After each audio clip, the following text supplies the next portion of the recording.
Prancis. Kami harap teman-teman semuanya dapat menyimak dan menyaksikan dengan seksama.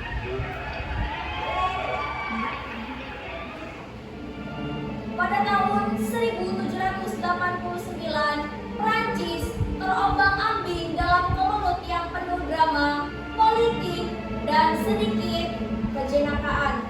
Mari kita lihat bagaimana percakapan antara tiga tokoh besar dalam revolusi Prancis ini, yakni Raja Louis XVI yang bingung, Marie Antoinette yang boros, dan Napoleon Bonaparte yang penuh dengan ambisi.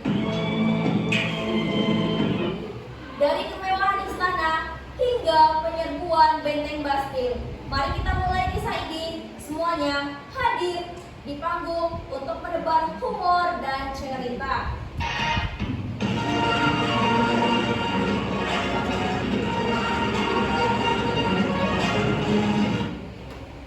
Adegan pertama, pada suatu hari di istana Versailles, Prancis, hiduplah sepasang suami istri, raja dan ratu dari Prancis, yaitu Louis XVI dan Marie Antoinette. Raja Louis XVI berdiri di depan istana dengan wajah yang bingung. Aduh, pusing aku. Kenapa rakyat pada marah ya? Aku kan udah coba jadi raja yang baik. Marie Antoinette masuk dengan gaun besar yang penuh permata. Sayang, masalahnya bukan di situ. Mereka tidak puas karena kita sedikit boros. Louis XVI menjawab, boros? Maksudmu gaunmu yang bisa bayar makan rakyat selama sebulan itu? Marie Antoinette menjawab, alah, kecil itu sayang. Lagi pula, aku kan ratu. Mana bisa tampil seadanya? Coba bayangkan, kalau aku tidak berdandan mewah, rakyat bakal lebih marah. Louis XVI sambil mengerutkan dahi. Tapi Marie, utang kita makin menumpuk, rakyat semakin lapar. Tahu-tahu mereka marah karena mereka hanya makan roti keras. Sedangkan kita, Marie Antoinette memotong dengan tawa. Ah, kalau mereka lapar, beri saja kue. Kue selalu membuatku senang. Louis XVI menyeka peluh di keningnya. Aduh Marie, kau selalu menganggap semuanya mudah. Sementara Louis dan Marie sibuk dengan pesta dan kemewahan mereka di luar istana. Kondisi rakyat makin memprihatinkan. Kemarahan mereka mulai berkobar. Rakyat merasa tertindas oleh pajak berat, sementara para bangsawan bebas dari beban pajak. Di saat inilah muncul pemuda yang bernama Napoleon Bonaparte yang mulai dikenal sebagai pemimpin ambisius. Adegan kedua, rakyat berkumpul. Napoleon memimpin kerumunan. Rakyat pertama sambil mengangkat tinjunya.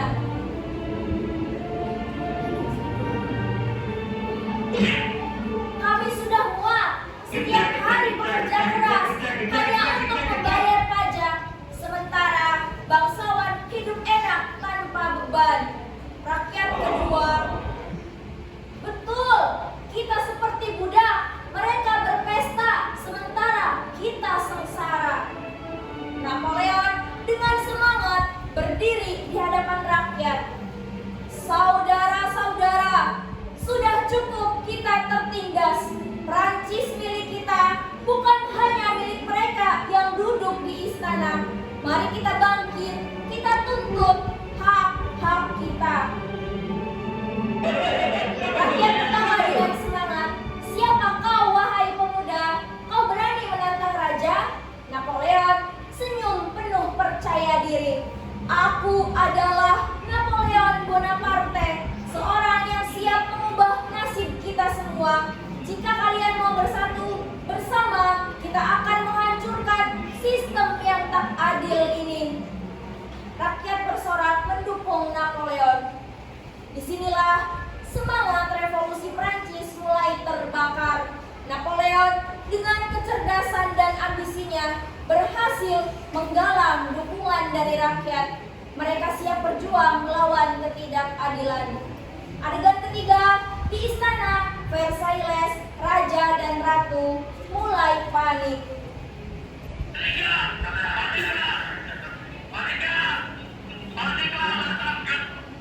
Louis XVI sambil berjalan mondar-mandir gelisah. Mari, kau tahu, mereka bilang rakyat makin marah. Bahkan ada yang bernama Napoleon itu berani menantangku.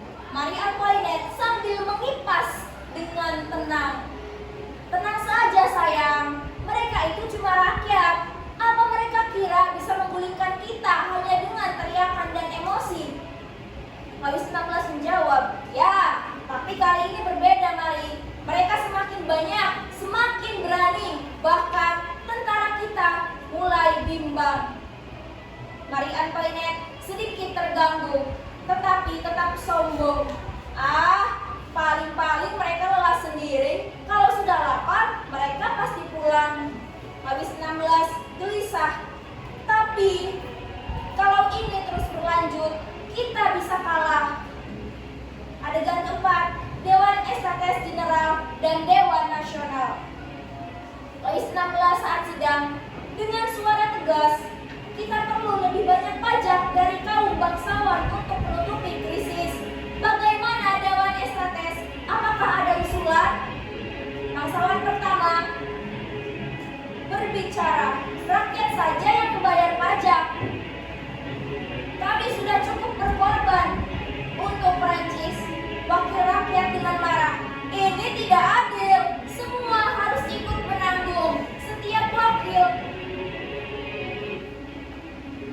harus punya suara, bukan berdasarkan golongan.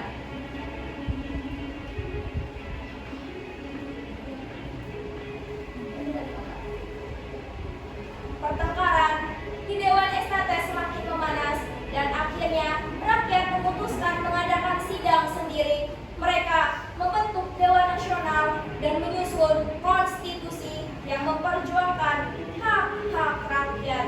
Adegan kelima, puncak revolusi Perancis. Penyerbuan Bastille. Rakyat berencana berteriak dengan lantang, kita serbu Bastille. Di sana ada senjata dan amunisi yang kita perlukan.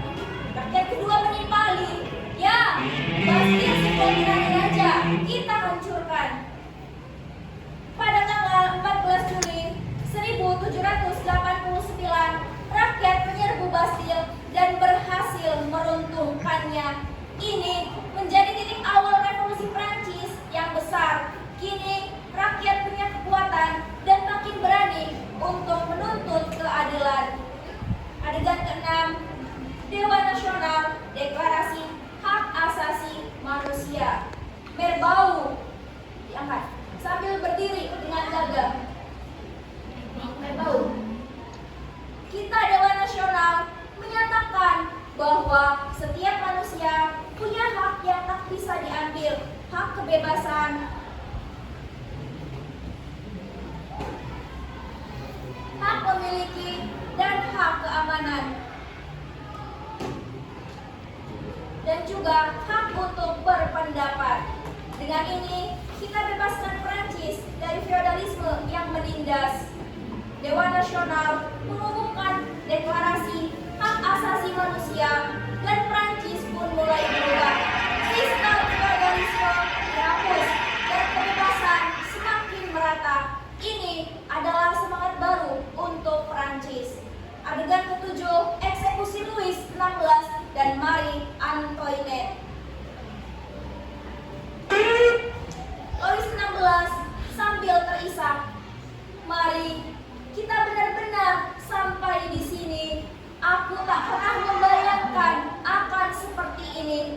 Marie Antoinette dengan anggun namun sedih.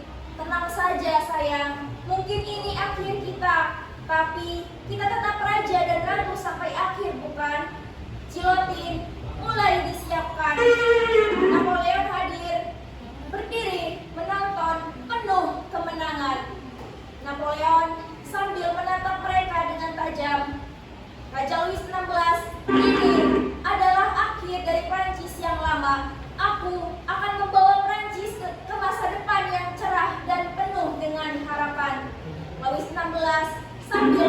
pedang Napoleon. Mungkin kau benar, anak muda, tapi ingatlah, kekuasaan tidak bertahan selamanya. Marie Antoinette menatap Napoleon dengan tatapan yang tajam. Siapa tahu, Napoleon, suatu hari kau juga akan berdiri di tempat kami ini. Napoleon dengan senyum penuh percaya diri. Rakyat Prancis butuh perubahan, dan akulah yang akan memimpinnya. Dengan berakhirnya kehidupan Louis XVI dan Marie Antoinette, babak baru dimulai bagi Prancis.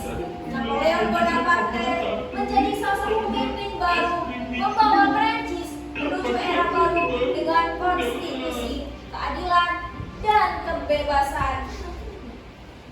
Dan begitulah cerita revolusi Prancis yang penuh perjuangan, kebanggaan, dan perubahan besar, dari pesta di istana hingga eksekusi terakhir. Diangkat semua. Prancis lahir kembali sebagai negara yang bebas dari tirani dan feodalisme. Sungguh sebuah perjalanan yang penuh dengan warna.